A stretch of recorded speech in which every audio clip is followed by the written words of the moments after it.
From seersucker to superheroes, the Marvel Universe is invading downtown Charleston.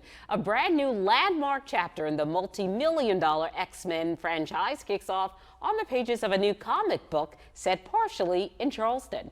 News 2's intrepid reporter Larry Collins is on the case. The Battle of the Battery, a supervillain invasion, a brand new X-Men comic book kicks off right here in downtown Charleston. Team 2 wanted the lowdown on downtown. The mission for Larry "Scoop" Collins: get answers and, quite frankly, get a copy of the comic.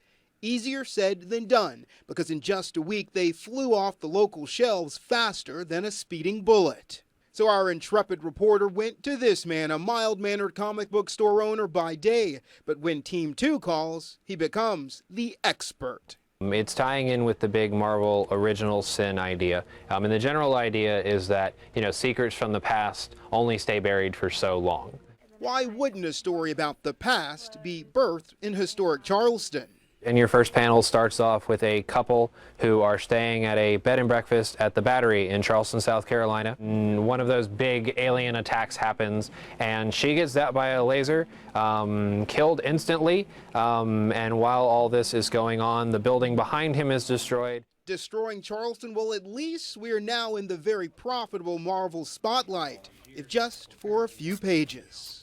For the most part, comic books are going to take place in New York City, with some, branching out into California. Big cities are going to need superheroes a whole lot more often than, your smaller towns. A nice little treat for, for the people of the Low Country, just to have their town and their architecture featured in a comic book. Even if it does blow up. The X-Men have been around since the mid-'60s, so they've had hundreds and thousands of adventures and storylines. This story actually kicks off the next major chapter in X-Men history. Any chance this might become a classic, since it's such an important beginning to a brand new era? I am always for a book becoming a classic. I think it may end up becoming more of a local classic. So how about a new bow tie wearing, sweet tea drinking superhero? How long until we get a comic book hero from the Low Country? I'm all for a Charleston hero, a more slice of life, small town kind of approach. Well, our mission was accomplished. Actually got the last issue left in Charleston, but not to worry. The store says they will order more copies, and they should be here sometime next week. West of the Ashley, I'm Larry Collins, News 2. The saga will continue. On a side note, today is also the 75th anniversary of the release of Batman. And in honor of the Caped Crusader, Captain's Comics will have a Batman special and free comic book as long as supplies last. Gosh, that Larry Collins, he's good.